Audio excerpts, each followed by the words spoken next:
Good morning, dear students. In a last class, I explained about the Watson and Crick double helical model of the DNA. Today, let us discuss about the transformation experiments. Transformation means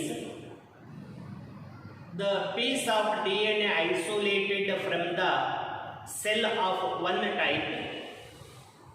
The piece of DNA isolated from the cell of one type and introduced into the cell of another type is able to produce the properties like formers in a later. That phenomenon is known as a transformation.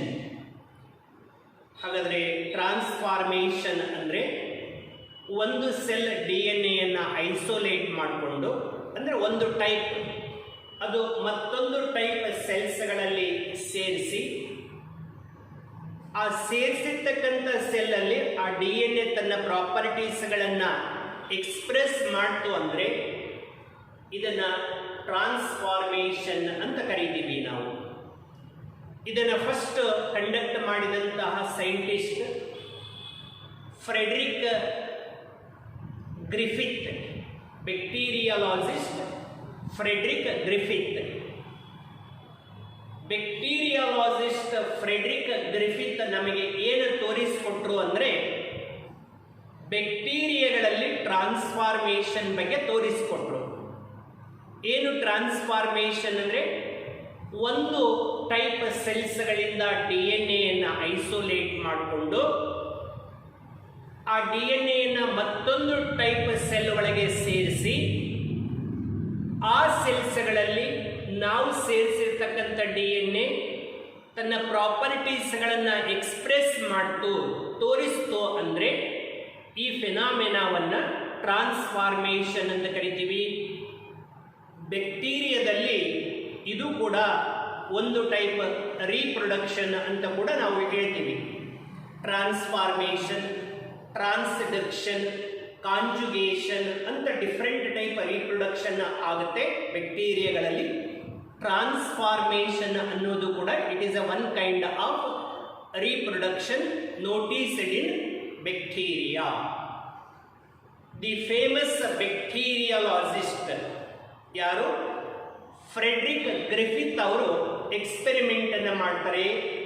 ಅವರು ತಮ್ಮ experiment ಅಂದರೆ ಯಾವುದರಲ್ಲಿ experiment ಮಾಡ್ತಾರೆ ಅಂತಕ್ಕಂಥದ್ದು ಈಗಾಗಲೇ ನಾವು Gregor John Mendel ಅನ್ನು ನಾವು ನೋಡಿದ್ದೀವಿ. ಅವರು ಯಾವುದರಲ್ಲಿ ಎಕ್ಸ್ಪೆರಿಮೆಂಟ್ಸ್ಗಳನ್ನು ಮಾಡಿದ್ರು? ಪೀ ಪ್ಲಾಂಟ್ಸ್ ಅಲ್ಲಿ ಎಕ್ಸ್ಪೆರಿಮೆಂಟ್ಸ್ಗಳನ್ನು ಮಾಡ್ತಾರೆ. ಥಾಮಸ್ ಹಂಟ್ ಮಾರ್ಗನ್ ಅವರು ಎಕ್ಸ್ಪೆರಿಮೆಂಟ್ಸ್ಗಳನ್ನು ನಾವು ಲಾಸ್ಟ್ ಚಾಪ್ಟರ್ ಅಲ್ಲಿ ನೋಡಿದ್ವಿ. ಅವರು ಡ್ರಾಸೋಫಿಲಾ ಮೆಲಿನೋಗ್ಯಾಸ್ಟರ್ ಅಲ್ಲಿ ಎಕ್ಸ್ಪೆರಿಮೆಂಟ್ಸ್ಗಳನ್ನು ಮಾಡ್ತಾರೆ. ಅವರು ಯಾಕೆ ಅವೇ ಆರ್ಗ್ಯಾನಿಸಮ್ಸ್ಗಳನ್ನು ಸೆಲೆಕ್ಟ್ ಮಾಡಿಕೊಂಡ್ರು ಅನ್ನೋದನ್ನು ಕೂಡ ನಾನೀಗಾಗಲೇ ನಿಮಗೆ ಎಕ್ಸ್ಪ್ಲೇನ್ ಮಾಡಿದ್ದೀನಿ. ಈಗ ಹಾಗಾದರೆ ಫ್ರೆಡ್ರಿಕ್ ಗ್ರಿಫಿತ್ ಅವರು ತಮ್ಮ ಎಕ್ಸ್ಪೆರಿಮೆಂಟ್ಗೆ ಯಾವ ಒಂದು ಆರ್ಗ್ಯಾನಿಸಮ್ ಅನ್ನು ಸೆಲೆಕ್ಟ್ ಮಾಡಿಕೊಂಡ್ರು ಅಂದರೆ bacteria. He was a bacteriologist. ಹಾಗಾದರೆ ಬ್ಯಾಕ್ಟೀರಿಯಾ ಅಂದರೆ ತುಂಬ ವೆರೈಟೀಸ್ ಬ್ಯಾಕ್ಟೀರಿಯಾಗಳು ನಾವು ನೋಡ್ತಾ ಇದ್ದೀವಿ. ಹಾಗಾದರೆ ಫ್ರೆಡ್ರಿಕ್ ಗ್ರಿಫಿತ್ ಅವರು ತಮ್ಮ ಎಕ್ಸ್ಪೆರಿಮೆಂಟ್ಗೆ ಯಾವ ಸ್ಟ್ರೈನ್ ಬ್ಯಾಕ್ಟೀರಿಯಾವನ್ನು, ಯಾವ ಟೈಪ್ ಬ್ಯಾಕ್ಟೀರಿಯಾವನ್ನು ಸೆಲೆಕ್ಟ್ ಮಾಡಿಕೊಂಡ್ರು ಅಂದರೆ ದಟ್ ಫ್ರೆಡ್ರಿಕ್ ಗ್ರಿಫಿತ್ ಸೆಲೆಕ್ಟೆಡ್ ಸ್ಟ್ರೆಪ್ಟೋಕೋಕಸ್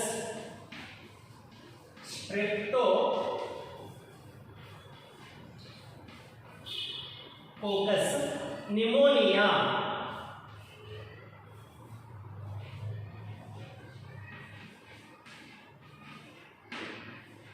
ನೋಡಿ, the famous scientist bacteriologist Frederick Griffith selected Streptococcus pneumonia bacteria for his experiments, and by detailed study of Streptococcus pneumonia bacteria he found two types of Streptococcus pneumonias are there.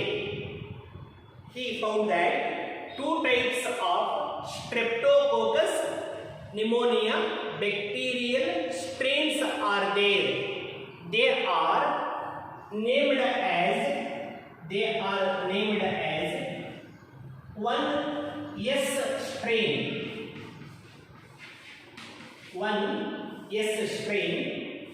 another that is R strain, S strain and R strain. ಏನು ಹೀಗಂದ್ರೆ ಸ್ಟ್ರೆಪ್ಟೋಕೋಕಸ್ pneumonia ಅಂದ್ರೆ it is one type of bacteria. ಅದರಲ್ಲಿ ಎಷ್ಟು strain ಅಂದ್ರೆ varieties ಗಳನ್ನ ನಾವು find out ಮಾಡಿದ್ರು to. ಒಂದು S strain ಅನ್ನ ಫೈಂಡ್ ಔಟ್ ಮಾಡ್ತಾರೆ, ಇನ್ನೊಂದು ಆರ್ ಸ್ಟ್ರೈನ್ ಇದೆ ಅಂತ ಹೇಳಿದರು. ಏನು ಆಗ ಅಂದ್ರೆ ಈಗ ಇದು ಬ್ಯಾಕ್ಟೀರಿಯಾ,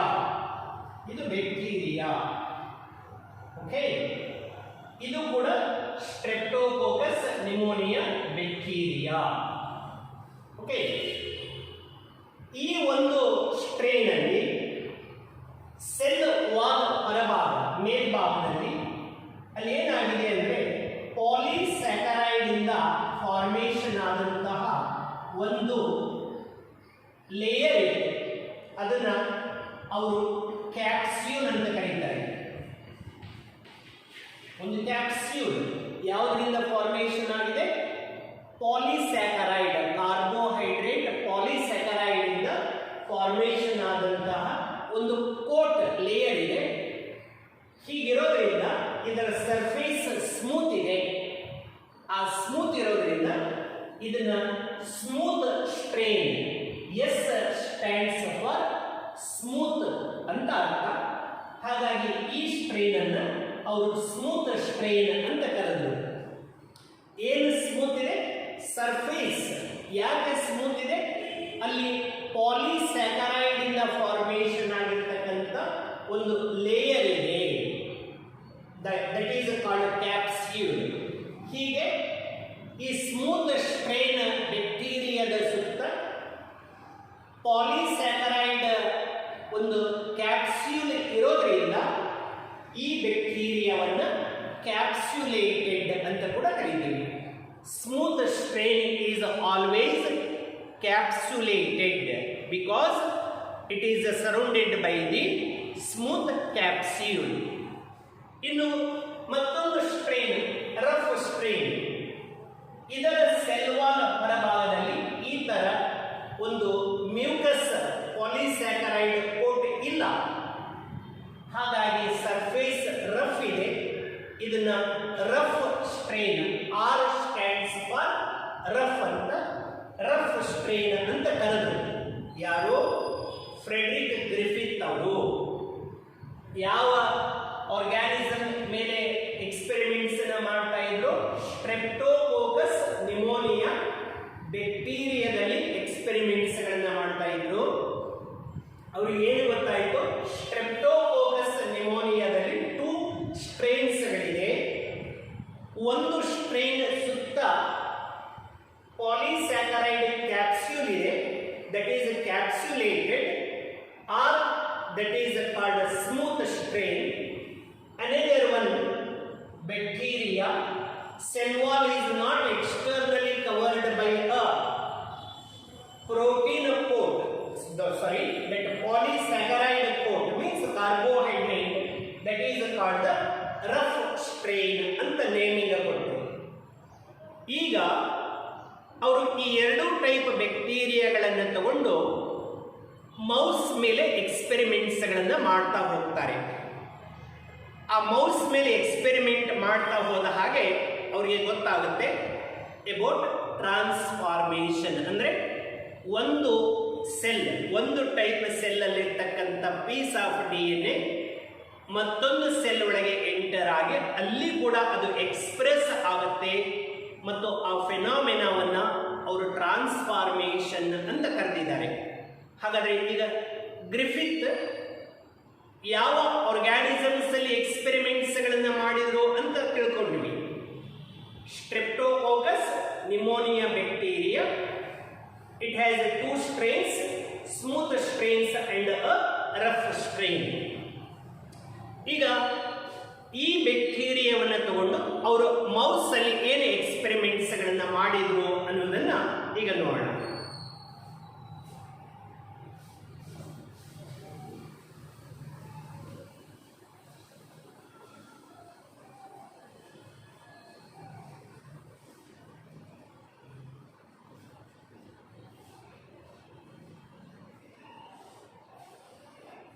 ಏನು ಎಕ್ಸ್ಪೆರಿಮೆಂಟ್ಸ್ ಗಳನ್ನ ಮಾಡಿದ್ರು? First he took S strain bacteria. Which strain? S strain bacteria. S strain. S strain ಅಂದ್ರೆ ಸ್ಮೂತ್ ಸ್ಟ್ರೇನ್ ಬ್ಯಾಕ್ಟೀರಿಯಾವನ್ನು ಸಿರಿಂಜ್ ಒಳಗೆ ತಗೊಂಡ್ರು. ಇಂಜೆಕ್ಷನ್ ಮಾಡಲಿಕ್ಕೆ ಯೂಸ್ ಮಾಡ್ತಲ್ಲ, ಆ ಸಿರಿಂಜ್ ಒಳಗೆ ಎಸ್ ಸ್ಟ್ರೇನ್ ಬ್ಯಾಕ್ಟೀರಿಯಾವನ್ನ, ಲಿವಿಂಗ್ ಎಸ್ ಸ್ಟ್ರೇನ್ ಅನ್ನು ತಗೊಂಡು injected into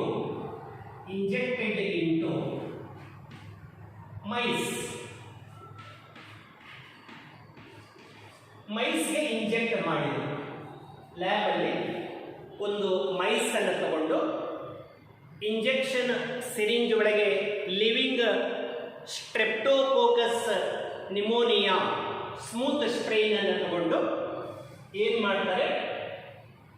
he injected into the mice. Result ಏನಾಯಿತು ಅಂದ್ರೆ, after 3 days by a disease pneumonia, mice died.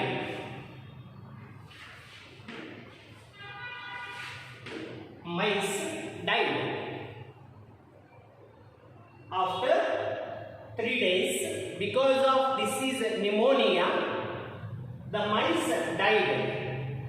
ಇದರಿಂದ ಈ ಒಂದು ಗ್ರಿಫಿತ್ ಅವರಿಗೆ ಏನು ಗೊತ್ತಾಯಿತು? In a Streptococcus pneumonia bacteria, the smooth strain of bacteria is virulent, ಅಂದ್ರೆ pathogenic, it causes a disease pneumonia ಅಂತ ಗೊತ್ತಾಯಿತು. ಹಾಗಾದ್ರೆ ಒಂದು ನಿಮೋನಿಯಾ ಅನ್ನೋದು ಒಂದು ರೆಸ್ಪಿರೇಟರಿ ಡಿಸೀಸ್, ಎಲ್ಲ ವೆರ್ಟಿಬ್ರೇಟ್ಸ್ಗಳಲ್ಲಿ ಕಂಡು ಬರ್ತಕ್ಕಂತಹ ಒಂದು ರೆಸ್ಪಿರೇಟರಿ ಡಿಸೀಸ್ ಇದು. ಹಾಗಾದರೆ ಎಸ್ ಸ್ಟ್ರೇನ್ ಸ್ಟ್ರೆಪ್ಟೋಕೋಕಸ್ ನಿಮೋನಿಯಾ ವೆರ್ಟಿಬ್ರೇಟ್ ಬಾಡಿ ಒಳಗೆ ಎಂಟರ್ ಆದರೆ ಅದರಿಂದ ನಿಮೋನಿಯಾ ಡಿಸೀಸ್ ಬರುತ್ತೆ ಅನ್ನೋದು ಗೊತ್ತಾಯಿತು. ಓಕೆನಾ? This is the first experiment. Next he took R strain, second time. Which strain he has taken? R strain. Injected into mice. Mice live. He did not die. That did not suffer from the disease pneumonia. ಎರಡನೇ R strain ಅನ್ನು inject ಮಾಡಿ mice ಅನ್ನು observe ಮಾಡ್ತಾರೆ. Mice survived. he didn't die. he didn't suffered from the disease pneumonia. ಇದರಿಂದ ಅವರಿಗೆ ಏನು ಗೊತ್ತಾಯಿತು ಅಂದರೆ, rough strain is non-virulent, non-pathogenic, harmless. ಈ R strain bacteria living vertebrate ಬಾಡಿಯನ್ನು ಎಂಟರ್ ಆದರೂ ಕೂಡ ಇದರಿಂದ ಯಾವುದು ತೊಂದರೆ ಇಲ್ಲ, ಯಾವುದು ಡಿಸೀಸ್ ಬರಲ್ಲ ಅನ್ನೋದು ಕನ್ಫರ್ಮ್ ಆಯಿತು. ಇಲ್ಲಿ ಎಸ್ ಸ್ಟ್ರೇನ್ ಆರ್ ಸ್ಟ್ರೇನ್ ಬಗ್ಗೆ ಮೊದಲೇ ತಿಳ್ಕೊಂಡಿದ್ರು. ಈಗ ಈ ಎರಡು ಎಕ್ಸ್ಪೆರಿಮೆಂಟ್ ಇಂದ ಗ್ರಿಫಿತ್ ಅವರಿಗೆ ಏನು ಗೊತ್ತಾಯಿತು? S strain is virulent or pathogenic because it causes the disease pneumonia. R strain is non-virulent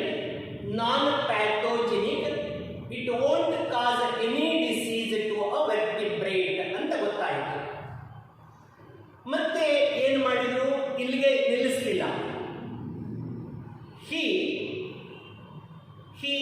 killed the S strain bacteria. He killed S strain bacteria by heating.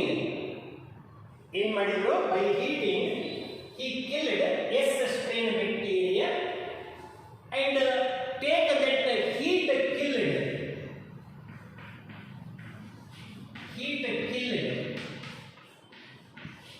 bacteria. Which bacteria? S strain. And injected into a mice. ನೋಡಿ, ಸ್ವಲ್ಪ change ಮಾಡಿ. ಇಲ್ಲಿ ನೇರವಾಗಿ living S strain ಅನ್ನು ಮೈಸ್ಗೆ inject ಮಾಡಿದಾಗ mice ಸತ್ತೋಯ್ತು.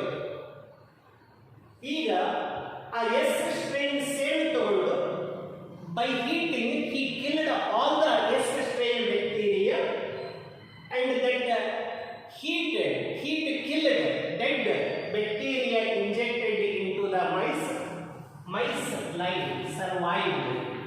ಈ ಸರಿ ಏನು ಅದಕ್ಕೆ ಯಾವುದು ಡಿಸೀಸ್ ಬರಲಿಲ್ಲ. ಇದ್ದ ಬ್ಯಾಕ್ಟೀರಿಯಾ ಎಲ್ಲ ಏನಾಗಿತ್ತು? ಸತ್ತೋಗಿತ್ತು. ಅದಕ್ಕೆ ಡಾಕ್ಟರ್ ಕೂಡ ಅಡ್ವೈಸ್ ಮಾಡ್ತಾರೆ, ಕಾದ ಆರಿದ ನೀರನ್ನು ಕುಡಿಬೇಕು. ಅಂದ್ರೆ ಹೀಟ್ ಮಾಡಿದಾಗ ನಾವು ಡ್ರಿಂಕಿಂಗ್ ವಾಟರ್ ಅನ್ನ ಅದರಲ್ಲಿ ಯಾವುದಾದ್ರೂ ಡಿಸೀಸ್ ಕಾಸಿಂಗ್ ಜರ್ಮ್ಸ್ಗಳಿದ್ರೆ ಸತ್ತು ಹೋಗುತ್ತೆ. ಪುನಃ ಅದು ಆರಿದ ನಂತರ ಆ ನೀರನ್ನು ಕುಡಿದ್ರೆ ನಮಗೆ ಯಾವುದು ಡಿಸೀಸ್ ಬರೋದಿಲ್ಲ ಅನ್ನೋದು ಇದೇ ಕಾರಣ. Heat killed. ನೋಡಿ, ಬ್ಯಾಕ್ಟೀರಿಯಾ ನಮ್ಮ ಬಾಡಿ ಒಳಗೆ ಎಂಟರ್ ಆದರೂ ಕೂಡ ಅವುಗಳಿಂದ ಡಿಸೀಸ್ ಬರಲ್ಲ. ಮೈಸ್ ಏನು ಡಿಸೀಸ್ ಬರಲಿಲ್ಲ, ಸರ್ವೈವ್ಡ್. Mice survived. ಹೌದಾ? ನೆಕ್ಸ್ಟ್ ಏನ್ ಮಾಡಿದ್ರು? ಮತ್ತೆ ಸ್ವಲ್ಪ ಚೇಂಜ್ ಮಾಡಿದ್ರು. ಏನು ಅಂದ್ರೆ he took heat killed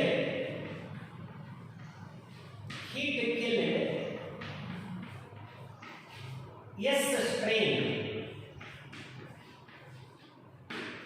strain bacteria plus ಇದಕ್ಕೆ ಆಡ್ ಮಾಡ್ತಾರೆ ಏನು?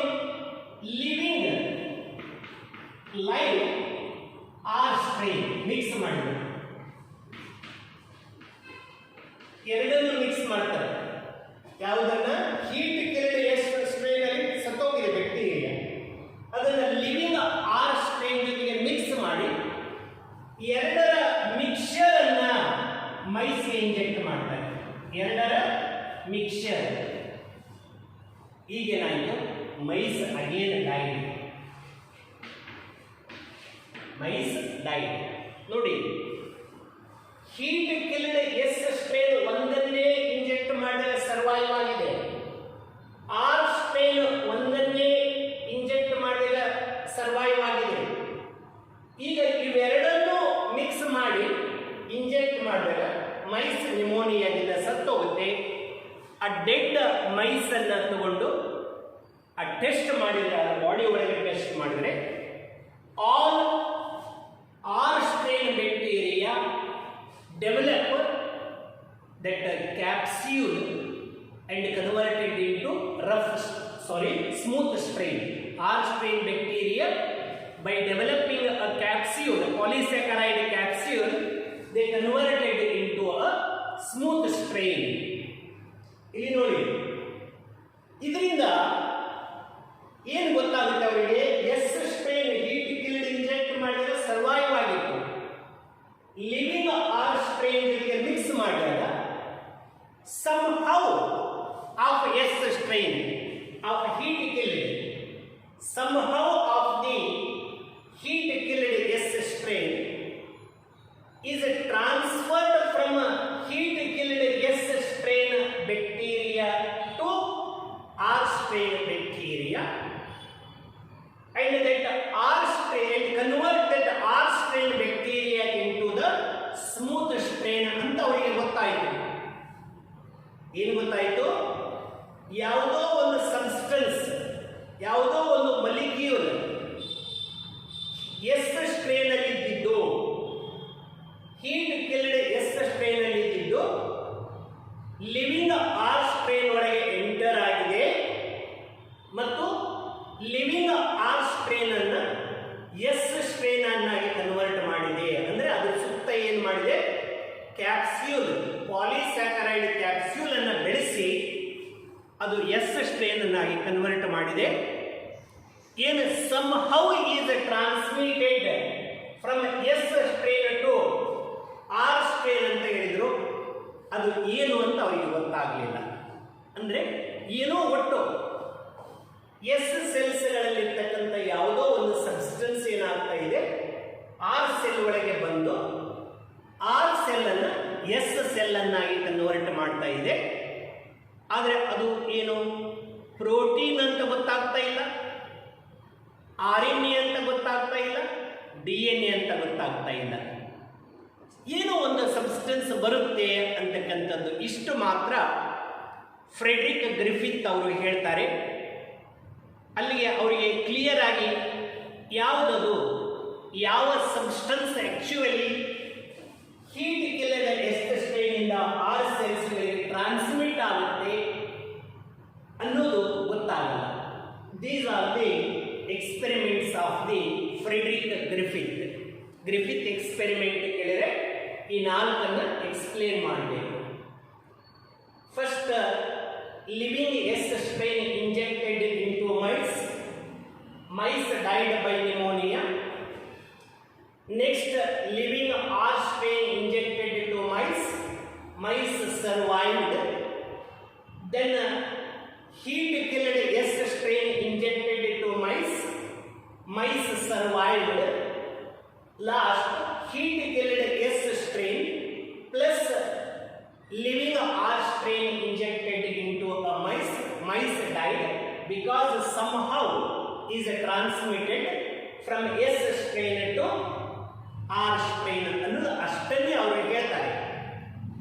ಅವರ ನಂತರ ಗ್ರಿಫಿತ್ ನಂತರ ಬಂದಂಥ ಸೈಂಟಿಸ್ಟ್ಸ್ ಈ ಎಕ್ಸ್ಪೆರಿಮೆಂಟ್ಸ್ಗಳನ್ನು ಮತ್ತೆ ಕಂಟಿನ್ಯೂ ಮಾಡ್ತಾರೆ. ಯಾರು? 3 ಸೈಂಟಿಸ್ಟ್ಸ್. ಯಾರದು ಅಂದರೆ ಅವೇರಿ, ಮ್ಯಾಕ್ಕಾರ್ಟಿ, ಮ್ಯಾಕ್ಲಿಯೋಡ್. ಓಸ್ವಾಲ್ಡ್ ಟಿ ಅವೇರಿ ಅಂತ ಒಬ್ಬರು, Oswald T Avery, McCarty, MacLeod, ಈ 3 ಸೈಂಟಿಸ್ಟ್ಸ್ ಏನು ಮಾಡ್ತಾರೆ, ಗ್ರಿಫಿತ್ ಎಕ್ಸ್ಪೆರಿಮೆಂಟ್ ಅನ್ನು ಇನ್ ವಿವೋ, ಇಲ್ಲಿ ಇವರು ಇನ್ ವಿವೋ ಮಾಡಿದ್ದಾರೆ. ನೇರವಾಗಿ ಎನಿಮಲ್ ಅನ್ನು ತಗೊಂಡು ಮೈಸಲ್ಲೇ ಮಾಡಿದ್ದಾರೆ. ಅವರು ಇನ್ ವಿಟ್ರೋ ಮಾಡ್ತಾರೆ. ಯಾರು? Oswald T Avery, McCarty, MacLeod. ಈ ಎಲ್ಲ ಗ್ರಿಫಿತ್ ಎಕ್ಸ್ಪೆರಿಮೆಂಟ್ಸ್ಗಳನ್ನು ಸ್ಟಡಿ ಮಾಡಿದ ನಂತರ ಇದನ್ನೇ ಅವರು ಕಂಟಿನ್ಯೂ ಮಾಡ್ತಾರೆ. ಅವರು ಏನು ಎಕ್ಸ್ಪೆರಿಮೆಂಟ್ ಅನ್ನು ಮಾಡಿದ್ರು? ಹಾಗಾದರೆ ನೆಕ್ಸ್ಟ್ ಈಗ ನಾವು ಅವೇರಿ ಎಕ್ಸ್ಪೆರಿಮೆಂಟ್ಸ್ಗಳನ್ನು ನೋಡೋಣ. ಓಸ್ವಾಲ್ಡ್ ಟಿ ಅವೇರಿ, ಮ್ಯಾಕ್ಕಾರ್ಟಿ, ಮ್ಯಾಕ್ಲಿಯೋಡ್ ಏನು ಎಕ್ಸ್ಪೆರಿಮೆಂಟ್ ಮಾಡ್ತಾರೆ? ಗ್ರಿಫಿತ್ ತರ ಇವರು ಕೂಡ ತಮ್ಮ ಎಕ್ಸ್ಪೆರಿಮೆಂಟ್ಗೆ ಇದೇ ಸೇಮ್ ಬ್ಯಾಕ್ಟೀರಿಯಾವನ್ನೇ ಯೂಸ್ ಮಾಡ್ಕೊಳ್ತಾರೆ. ಯಾವುದು? ಸ್ಟ್ರೆಪ್ಟೋಕೋಕಸ್ ನಿಮೋನಿಯಾ ಬ್ಯಾಕ್ಟೀರಿಯಾವನ್ನೇ ತಗೊಳ್ತಾರೆ. Oswald T Avery, McCarty, MacLeod continue the Griffith experiment by using the same bacteria, Streptococcus pneumonia, with a smooth strain and a rough strain, but in vitro. ಅವರು ಮೈಸ್ ಮೇಲೆ ಮಾಡಲ್ಲ, lab ಒಳಗೆ ಇನ್ vitro ಆಗಿ culture ಮೀಡಿಯಾದಲ್ಲಿ ಮಾಡ್ತಾರೆ. ಮಾಡೋದಕ್ಕಿಂತ ಪೂರ್ವದಲ್ಲಿ they first isolated and purified 3 enzymes. ಯಾವುದದು ಅಂದರೆ ಒಂದು ಪ್ರೋಟಿಯೇಸ್. ಯಾವುದು? ನೆನಪಿಟ್ಕೊಳ್ಳಿ, protease. What is protease? Protease is a proteolytic enzyme. Proteolytic enzyme. It means this is the enzyme. ASE suffix ಇದೆ ಅಂದ್ರೆ ಅದು ಎಂಜೈಮ್ ಅಂತ ತಿಳ್ಕೊಳ್ಳಿ. ASE ಸಫಿಕ್ಸ್ ಇದ್ರೆ ಅದು ಎಂಜೈಮ್. ಹಿಂದೆ ಏನಿದೆ ಪ್ರೋಟೀನ್. ಪ್ರೋಟೀನ್ ಅನ್ನ ಡೈಜೆಸ್ಟ್ ಮಾಡುವ ಎಂಜೈಮ್ ಅಂತ. Protease is a enzyme which break down proteins. Protein ಮೇಲೆ ಹಾಕಿಬಿಟ್ರೆ ಅದನ್ನ ಬ್ರೇಕ್ ಮಾಡಿ ಪ್ರೋಟಿಯೋಸಿಸ್, ಪೆಪ್ಟೋನ್ಸ್ ಮತ್ತೆ ಟ್ರೈಪೆಪ್ಟೈಡ್, ಡೈಪೆಪ್ಟೈಡ್, ಲಾಸ್ಟ್ಗೆ ಅಮೈನೋ ಆಸಿಡ್ಸ್ಗಳನ್ನಾಗಿ ಮಾಡಿಬಿಡುತ್ತೆ. ಯಾವುದು? ಪ್ರೋಟಿಯೇಸೆ ಎಂಜೈಮ್. ಇದನ್ನು ಅವರು ಫಸ್ಟ್ ರೆಡಿ ಮಾಡಿಕೊಳ್ತಾರೆ ಎಕ್ಸ್ಪೆರಿಮೆಂಟ್ ಸ್ಟಾರ್ಟ್ ಮಾಡೋದಕ್ಕಿಂತ ಮುಂಚಿತವಾಗಿ. ಆನಂತರ RNase ನೋಡಿ, ಏಸ್ ಅಂದ್ರೆ ಏಸ್ ಸಫಿಕ್ಸ್ ಬಂದ್ರೆ ಅದು ಎಂಜೈಮ್ ಅಂತ ತಿಳ್ಕೋಬೇಕು. ಹಿಂದೇನಿದೆ RNA ಇದೆ. RNA ಅಂದ್ರೆ RNA ಮೇಲೆ ರೈಬೋ ನ್ಯೂಕ್ಲಿಕ್ ಆಸಿಡ್ ಮೇಲೆ ಈ ಎಂಜೈಮ್ ಅನ್ನು ಹಾಕಿದರೆ ಇದು RNA ಅನ್ನ ನ್ಯೂಕ್ಲಿಯೋಟೈಡ್ಸ್ ಅನ್ನಾಗಿ, ನ್ಯೂಕ್ಲಿಯೋಸೈಡ್ಸ್ಗಳನ್ನಾಗಿ, ಶುಗರ್, ಬೇಸ್ ಎಲ್ಲ ಸಪರೇಟ್ ಮಾಡಿಬಿಡುತ್ತೆ. ಅಂದ್ರೆ RNA ಅನ್ನ ಬ್ರೇಕ್ ಡೌನ್ ಮಾಡುವ ಎಂಜೈಮ್. RNA ಅನ್ನ ಬ್ರೇಕ್ ಮಾಡುವ ಎಂಜೈಮ್ RNase. ಇನ್ನು ಇನ್ನೊಂದು ಎಂಜೈಮ್ DNase. ಇದು ಏನು? This is also enzyme.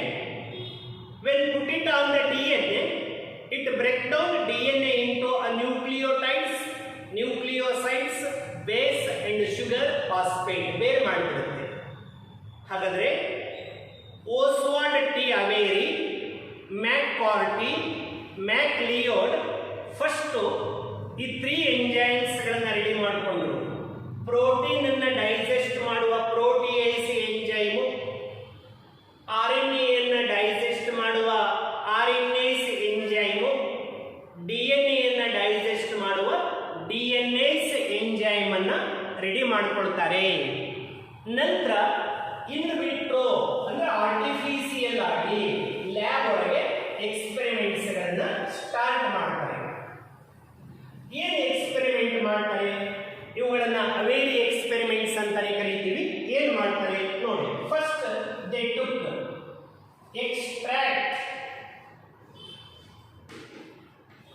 extract of ಯಾವುದು? heat killed S strain. ನೋಡಿ, extract of heat killed S strain ಅನ್ನು ತಗೊಂಡು, ಅಂದ್ರೆ ಬ್ಯಾಕ್ಟೀರಿಯಾ S strain ಬ್ಯಾಕ್ಟೀರಿಯಾಗಳನ್ನು ತಗೊಂಡು ಹೀಟ್ ಮಾಡಿ ಎಲ್ಲ ಕ್ರಶ್ ಮಾಡಿ ಅದರ ಎಕ್ಸ್ಟ್ರಾಕ್ಟ್ ಅನ್ನು ಕಲೆಕ್ಟ್ ಮಾಡ್ಕೊಳ್ತಾರೆ. That is the extract of heat killed S strain. ಇದಕ್ಕೆ ಅವರು ಏನು ಆ್ಯಡ್ ಮಾಡ್ತಾರೆ? ಪ್ಲಸ್ ಇದಕ್ಕೆ ಏನು ಸೇರಿಸ್ತಾರೆ ನೋಡಿ, ಲಿವಿಂಗ್ ಲೈವ್ ಆರ್ ಸ್ಟ್ರೈನ್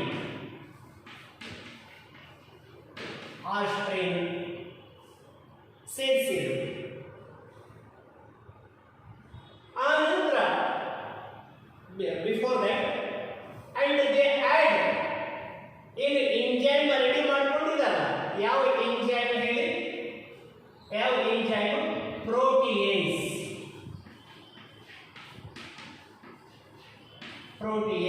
ನೋಡಿ, ಫಸ್ಟ್ ಏನ್ ಮಾಡ್ತಾರೆ? ಒಂದು ಟೆಸ್ಟ್ ಟ್ಯೂಬ್ ಒಳಗೆ heat killed S strain extract ತಗೊಳ್ತಾರೆ. ಎಕ್ಸ್ಟ್ರಾಕ್ಟ್ ತಗೊಂಡು ಅದಕ್ಕೆ ಏನು ಆ್ಯಡ್ ಮಾಡ್ತಾರೆ? ಎಂಜೈಮ್ ಪ್ರೋಟಿಯೇಸ್ ಎಂಜೈಮ್ ಅನ್ನು ಆ್ಯಡ್ ಮಾಡ್ತಾರೆ. ಇದೇನು ಮಾಡುತ್ತೆ? This is the protease is the proteolytic enzyme that break down all proteins which are present in the S strain extract. Heat killed S strain extract ಒಳಗೆ ಏನು protein ಮಾಲಿಕ್ಯೂಲ್ಸ್ಗಳಂತ ಇದೆ ಅದೆಲ್ಲವನ್ನ break ಮಾಡಿ ಒಂದು protein ಇಲ್ಲದ ಹಾಗೆ ಮಾಡುತ್ತೆ. ಯಾವುದು? ಈ ಎಂಜೈಮ್. ನಂತರ ಏನು ಮಾಡ್ತಾರೆ? ಲಿವಿಂಗ್ ಆರ್ ಸ್ಟ್ರೈನ್ ಅನ್ನ ಅದಕ್ಕೆ ಹಾಕ್ತಾರೆ ಎಕ್ಸ್ಟ್ರಾಕ್ಟ್ ಎಲ್ಲ ಪ್ರೋಟೀನ್ಸ್ಗಳು ಹೋದ ಮೇಲೆ. And culture in a culture medium, that culture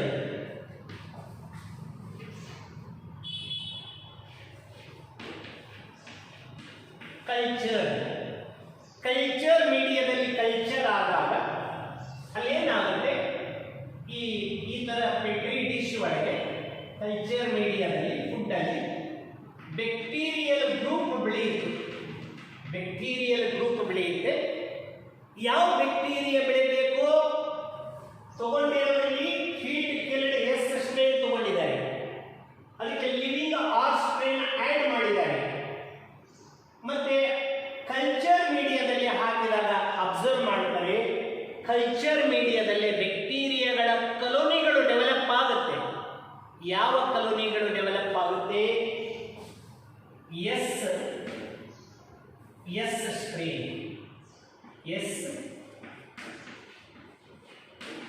S strain colonies are developed. ನೋಡಿ, ಹೀಟ್ ಕಿಲ್ಡ್ ಎಸ್ ಸ್ಟ್ರೇನ್ ಎಕ್ಸ್ಟ್ರಾಕ್ಟ್ಗೆ ಪ್ರೋಟಿಯೇಸ್ ಎಂಜೈಮ್ ಹಾಕಿ ಒಂದೂ ಪ್ರೋಟೀನ್ ಇಲ್ಲದ ಹಾಗೆ ಮಾಡಿದ್ದಾರೆ. ನಂತರ ಲೈವ್ ಆರ್ ಸ್ಟ್ರೇನ್ ಬ್ಯಾಕ್ಟೀರಿಯಾಗಳನ್ನು ಆಡ್ ಮಾಡಿ ಕಲ್ಚರ್ ಮೀಡಿಯಾದಲ್ಲಿ ಹಾಕಿದರೆ ಈ ಕಲ್ಚರ್ ಮೀಡಿಯಾದಲ್ಲಿ ಯಾವ ಟೈಪ್ ಬ್ಯಾಕ್ಟೀರಿಯಾಗಳು ಡೆವಲಪ್ ಆಗಿದೆ? ಎಸ್ ಸ್ಟ್ರೇನ್ ಬೆಳೆದಿದೆ. ಅಂದ್ರೆ somehow is transmitted from S strain to R strain ಅಂತ ಹೇಳುತ್ತೆ. ಅಂದ್ರೆ ಯಾವ ಮಾಲಿಕ್ಯೂಲ್ ಇಲ್ಲದ ಹಾಗೆ ಮಾಡಿದ್ರು ಪ್ರೋಟೀನ್. ಈ ಹೀಟ್ ಕಿಲ್ಡ್ ಎಸ್ ಸ್ಟ್ರೇನ್ ಅಲ್ಲಿ ಪ್ರೋಟೀನ್ ಇಲ್ಲದೇ ಇದ್ರೂ ಕೂಡ ಆರ್ ಸ್ಟ್ರೇನ್ ಬ್ಯಾಕ್ಟೀರಿಯಾಗಳು ಎಸ್ ಸ್ಟ್ರೇನ್ ಬ್ಯಾಕ್ಟೀರಿಯಾಗಳಾಗಿ ಕನ್ವರ್ಟ್ ಆಗಿದೆ. ಅಂದ್ರೆ ಪ್ರೋಟೀನ್ ಅನ್ನ ಬಿಟ್ಟು ಬೇರೆ ಇನ್ಯಾವುದೋ ಸಬ್ಸ್ಟೆನ್ಸ್ ಇದೆ, ಬಟ್ ಪ್ರೋಟೀನ್ ಅಲ್ಲ ಅಂತ ಗೊತ್ತಾಗುತ್ತೆ. ಸೊ ಈ ಎಕ್ಸ್ಪೆರಿಮೆಂಟ್ ಇಂದ ಅವ್ರಿಗೆ ಏನು ಗೊತ್ತಾಯಿತು? Protein is not the genetic material, it won't carry genetic information from generation to generation ಅಂತ ಗೊತ್ತಾಯಿತು. ಏಕೆ? ಈ ಹೀಟ್ ಕಿಲ್ಡ್ ಎಸ್ ಸ್ಟ್ರೇನ್ ಅಲ್ಲಿ ಒಂದು ಪ್ರೋಟೀನ್ ಇಲ್ಲದ ಹಾಗೆ ಮಾಡಿದ್ದಾರೆ, ಪ್ರೋಟಿಯೇಸ್ ಎಂಜೈಮ್ ಹಾಕಿ. ಆದರೂ ಕೂಡ ಎಸ್ ಸೆಲ್ ಇಂದ ಆರ್ ಸೆಲ್ಗೆ ಏನೋ ಬರ್ತಾ ಇದೆ ಅಂದ್ರೆ that is not protein. Protein ಬಿಟ್ಟು ಇನ್ನು ಬೇರೆ ಯಾವುದೋ ಇದೆ ಅಂತ ಗೊತ್ತಾಗುತ್ತೆ. So by this experiment Avery and his group Avery and et al concluded that protein is not genetic material ಅಂತ ಗೊತ್ತಾಯಿತು. ನೆಕ್ಸ್ಟ್ ಏನು ಮಾಡ್ತಾರೆ? Again they took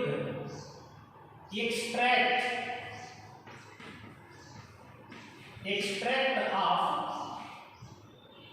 heat killed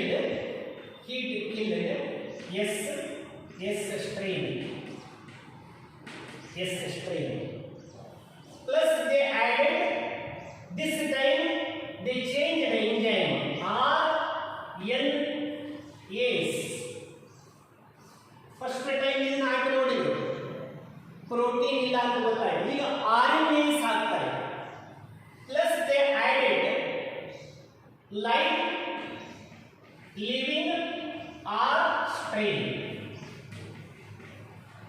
living R strain and culture them in a culture media. ನೋಡಿ, first ಏನು ತಗೊಂಡ್ರು? Test tube ಒಳಗೆ heat killed S strain extract ತಗೊಳ್ತಾರೆ. ಅದಕ್ಕೆ ಪ್ಲಸ್ RNase ಎಂಜೈಮ್ ಅನ್ನು ಹಾಕಿದ್ರು. ಆಗ RNase enzyme heat killed S strain ಅಲ್ಲಿ ಎಕ್ಸ್ಟ್ರಾಕ್ಟ್ ಅಲ್ಲಿ ಇರ್ತಕ್ಕಂಥ ಎಲ್ಲಾ RNAಗಳನ್ನು ಬ್ರೇಕ್ ಮಾಡಿ ಒಂದು RNA ಮಾಲಿಕ್ಯೂಲ್ ಇಲ್ಲದ ಹಾಗೆ ಮಾಡಿ ಆ ನಂತರ ಲಿವಿಂಗ್ ಆರ್ ಸ್ಟ್ರೇನ್ ಅನ್ನು ಹಾಕಿದ್ರು. ಎರಡರ ಮಿಕ್ಸ್ಚರ್ ಅನ್ನ ಕಲ್ಚರ್ ಮೀಡಿಯಾದಲ್ಲಿ ಹಾಕಿ ಬೆಳೆಸ್ತಾರೆ. ಈ ಸಾರಿ ಕೂಡ ಕಲೋನಿಗಳು ಬೆಳೀತಾ ಇದೆ. ಯಾವುದು ಬೆಳೆಯುತ್ತೆ? Again S strain colonies. S strain ಕಾಲೋನಿಗಳು ಮತ್ತೆ ಬೆಳೀತು. ಇದರಿಂದ ಏನು ಗೊತ್ತಾಯಿತು ಸೆಕೆಂಡ್ ಎಕ್ಸ್ಪೆರಿಮೆಂಟ್ ಇಂದ, ಇವನ್ RNA is also not responsible to carry genetic information from generation to generation, from cell to cell. Somehow is transmitted from S strain to R strain ಅಂತ ಹೇಳಿದ್ರು. ಅದು RNA ಅಲ್ವೇ ಅಲ್ಲ ಅಂತ ಹೇಳಿದ್ರು. ಇಲ್ಲಿ ಪ್ರೋಟೀನ್ ಅಲ್ಲ, ಇದರಲ್ಲಿ RNA ಅಲ್ಲ. ಇನ್ನು ಸಸ್ಪೆಕ್ಟ್ ಮಾಡಿರೋದು ಒಂದೇ DNA. ಸೆಲ್ಸ್ಗಳಲ್ಲಿ ಇರೋದೇ ಮೇಜರ್, ಇವು 3 ಸಸ್ಪೆಕ್ಟ್ ಮಾಡಿರ್ತಾರೆ. ಒಂದು ಜೆನೆಟಿಕ್ ಇನ್ಫಾರ್ಮೇಶನ್ ಪ್ರೋಟೀನ್ ಇರಬಹುದು ಅಂತ, ಆರ್ RNA, ಆರ್ DNA. ಈಗ ಏನು ಮಾಡ್ತಾರೆ, they took extract of heat killed S strain, plus they added this time DNase ಅಂದ್ರೆ ಎಂಜೈಮ್. ಈಗ ಟೆಸ್ಟ್ ಒಳಗೆ heat killed S strain extract ಅನ್ನು ತಗೊಂಡು ಅದಕ್ಕೆ ಏನು ಆಡ್ ಮಾಡಿದ್ರು, DNA. This enzyme breaks all DNA into a nucleosides, phosphate, sugar, base ಎಲ್ಲ break ಮಾಡುತ್ತೆ. ಟೋಟಲ್ DNA ಇಲ್ಲದ ಹಾಗೆ ಮಾಡುತ್ತೆ. ಈಗ ಇದಕ್ಕೆ ಏನು ಆಡ್ ಮಾಡ್ತಾರೆ, ಲಿವಿಂಗ್ ಆರ್ ಸ್ಟ್ರೈನ್ ಅನ್ನು ಆಡ್ ಮಾಡ್ತಾರೆ. ಈಗ ಇದರ ಮಿಕ್ಸ್ಚರ್ ಅನ್ನು ಕಲ್ಚರ್ ಮೀಡಿಯಾದಲ್ಲಿ ಹಾಕ್ತಾರೆ. ಕಲ್ಚರ್ ಈ ಸಾರಿ ಕಾಲೋನಿಗಳು ಬೆಳೆಯುತ್ತೆ, ಈ ಸಾರಿನೂ ಬೆಳೆಯುತ್ತೆ. ಯಾವ ಕಾಲೋನಿಗಳು ಬೆಳೆಯುತ್ತೋ, ಆರ್ ಸ್ಟ್ರೈನ್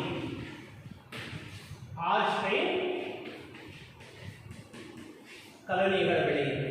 ಅಂದ್ರೆ ಈ ಸಾರಿ ಎಸ್ ಸ್ಟ್ರೈನ್ ಇಂದ ಯಾವುದೂ ಸಬ್ಸ್ಟೆನ್ಸ್ ಆರ್ ಸ್ಟ್ರೈನ್ಗೆ ಬಂದಿಲ್ಲ, ಹಾಗಾಗಿ ಆರ್ ಸೆಲ್ಸ್ಗಳು ಚೇಂಜ್ ಆಗಿಲ್ಲ, ಆ ಆರ್ ಸೆಲ್ಸ್ಗಳ ಕಾಲೋನಿಗಳೇ ಬೆಳೆದಿದೆ. ಅಂದ್ರೆ ಹಾಗಾದ್ರೆ ಇದುವರೆಗೂ ಎಸ್ ಸೆಲ್ಸ್ಗಳಿಂದ ಆರ್ ಸೆಲ್ಸ್ಗಳಿಗೆ ಬರ್ತಾ ಇದ್ದದ್ದು ಏನು, DNA. ಆ ಪಾಲಿಸ್ಯಾಕರೈಡ್ ಕ್ಯಾಪ್ಸ್ಯೂಲ್ ಅನ್ನ ಮಾಡ್ತಕ್ಕಂಥ ಜೀನ್ ಏನಿದೆಯಲ್ಲ, ಅದು DNA. ಅದು ಎಸ್ ಸೆಲ್ಸ್ ಇಂದ ಆರ್ ಸೆಲ್ಸ್ಗಳಿಗೆ ಬಂದು ಆರ್ ಸೆಲ್ಸ್ಗಳ ಸುತ್ತ ಏನ್ ಮಾಡ್ತಿತ್ತು, ಆ ಕ್ಯಾಪ್ಸ್ಯೂಲ್ ಅನ್ನು ಡೆವಲಪ್ ಮಾಡ್ತಾ ಇತ್ತು. ಈ ಸಾರಿ ಆ DNA ಅನ್ನು ನಾವು ಏನು ಮಾಡಿದೀವಿ, DNase ಎಂಜೈಮ್ ಹಾಕಿ ಬ್ರೇಕ್ ಡೌನ್ ಮಾಡಿ ಅದು ಇಲ್ಲದ ಹಾಗೆ ಮಾಡಿಬಿಟ್ಟಿದ್ದೀವಿ. ಈ ಸಾರಿ ಆ DNA ಅಂದ್ರೆ ಆ ಜೀನ್ ಆರ್ ಸೆಲ್ಸ್ಗೆ ಬರ್ಲಿಕ್ಕೆ ಆಗಿಲ್ಲ, ಹಾಗಾಗಿ ಆರ್ ಸೆಲ್ಸ್ಗಳಷ್ಟೇ ತಮ್ಮ ಕಾಲೋನಿಗಳನ್ನು ಬೆಳೆಸ್ಕೊಂಡಿದೆ. ಹಾಗಾದರೆ ಈ 3 ಎಕ್ಸ್ಪೆರಿಮೆಂಟ್ಸ್ಗಳಲ್ಲಿ ಮೊದಲ ಎಕ್ಸ್ಪೆರಿಮೆಂಟ್ ಅಲ್ಲಿ protein is not genetic material ಅಂತ ಗೊತ್ತಾಗುತ್ತೆ. ಸೆಕೆಂಡ್ ಎಕ್ಸ್ಪೆರಿಮೆಂಟ್ ಅಲ್ಲಿ RNA is not genetic material ಅಂತ ಗೊತ್ತಾಗುತ್ತೆ. ಥರ್ಡ್ ಎಕ್ಸ್ಪೆರಿಮೆಂಟ್ ಅಲ್ಲಿ DNA is the genetic material. ಅದು ಇದ್ರೆ ಮಾತ್ರ genetic information cell to cell ಹೋಗುತ್ತೆ, ಜನರೇಷನ್ ಟು ಜನರೇಷನ್ ಹೋಗುತ್ತೆ ಅನ್ನೋದನ್ನ ಈ Avery and et al, Oswald T Avery, McCarty ಮತ್ತು ಮ್ಯಾಕ್ ಲಿಯೋಡ್ ತೋರಿಸಿಕೊಡ್ತಾರೆ. ಇನ್ ವಿಟ್ರೋ ಆಗಿ ಸೇಮ್ ಆರ್ಗ್ಯಾನಿಸಮ್ ಅನ್ನು ಸೆಲೆಕ್ಟ್ ಮಾಡಿಕೊಂಡು the experiments which prove DNA as A genetic material ಅಂದರೆ ಇವೆರಡು ಎಕ್ಸ್ಪೆರಿಮೆಂಟ್ಸ್ಗಳು ನಮ್ಮ ಬಳಿ ಇದೆ. ಒಂದು ಗ್ರಿಫಿತ್ ಎಕ್ಸ್ಪೆರಿಮೆಂಟ್, ಟ್ರಾನ್ಸ್ಫಾರ್ಮೇಷನ್ ಎಕ್ಸ್ಪೆರಿಮೆಂಟ್ ಬರುತ್ತೆ, ಮತ್ತೊಂದು ಓಸ್ವಾಲ್ಡ್ ಟಿ ಅವೇರಿಯ ಎಕ್ಸ್ಪೆರಿಮೆಂಟ್ ಬರುತ್ತೆ. ಇನ್ನೂ ಕೂಡ ಸಾಕಷ್ಟು ಎಕ್ಸ್ಪೆರಿಮೆಂಟ್ಸ್ಗಳು ಇದರಲ್ಲಿ ಬರುತ್ತೆ. ನೆಕ್ಸ್ಟ್ ವಿಡಿಯೋ ಕ್ಲಿಪ್ಪಲ್ಲಿ ಆ ಎಕ್ಸ್ಪೆರಿಮೆಂಟ್ಸ್ಗಳ ಬಗ್ಗೆ ನಾನು ಎಕ್ಸ್ಪ್ಲೇನ್ ಮಾಡ್ತೀನಿ. ಮತ್ತು ಯಾರು ನೀವು ಈ ವಿಡಿಯೋಗಳನ್ನು ನೋಡ್ತಾ ಇದ್ದೀರಾ, ಇದು ಒಂದು ಫಸ್ಟ್ ಪ್ರಯತ್ನ. ಯಾಕಂದರೆ ಇದು ಕನ್ನಡದಲ್ಲಿ ಅದೆಲ್ಲವನ್ನು ನಾನು ಎಕ್ಸ್ಪ್ಲೇನ್ ಮಾಡ್ತಾ ಇದ್ದೀನಿ. ಇದರಿಂದ ಕನ್ನಡ ಮೀಡಿಯಮಿಂದ ಬಂದಿರತಕ್ಕಂಥವ್ರಿಗೆ ಕೂಡ ತುಂಬ ಹೆಲ್ಪ್ ಆಗುತ್ತೆ ಅಂದ್ಕೊಂಡಿದ್ದೆ. ಬಹಳಷ್ಟು ಸ್ಟೂಡೆಂಟ್ಸ್ ಕನ್ನಡದಲ್ಲಿ ಹೇಳಿ ಅಂತ ಹೇಳಿ ನನಗೆ ಮೆಸೇಜ್ ಮಾಡಿದ್ರಿಂದ ಸಂಪೂರ್ಣವಾಗಿ ಹೆಚ್ಚು ನಾನು ಕನ್ನಡದಲ್ಲಿ ಎಕ್ಸ್ಪ್ಲೇನ್ ಮಾಡ್ತಾ ಇದ್ದೀನಿ. ಮತ್ತು ಈ ಒಂದು ವಿಡಿಯೋ ಇದು ಅರ್ಥ ಆಗಿದ್ರೆ ಗ್ರಿಫಿತ್ ಎಕ್ಸ್ಪೆರಿಮೆಂಟ್ ಆಗಿರ್ಬೋದು, ಅವೇರಿ ಎಕ್ಸ್ಪೆರಿಮೆಂಟ್ ನಿಮಗೆ ಅರ್ಥ ಆಗಿದರೆ ಈ ಒಂದು ನಮ್ಮ ಕಾಲೇಜ್ ರಾಜರಾಜೇಶ್ವರಿ ಕಾಲೇಜ್ ಚಾನಲ್ ಏನಿದೆಯಲ್ಲ ಇದನ್ನು ನೀವೆಲ್ಲ ಸಬ್ಸ್ಕ್ರೈಬ್ ಮಾಡಿಕೊಳ್ಳಿ ಮತ್ತು ಈ ಒಂದು ವಿಡಿಯೋ ನಿಮಗೆ ಇಷ್ಟ ಆಗಿದರೆ ಲೈಕ್ ಬಟನ್ ಮೇಲೆ ಪ್ರೆಸ್ ಮಾಡಿ ಒಂದು ಲೈಕ್ ಕೊಡಿ. Okay, thank you.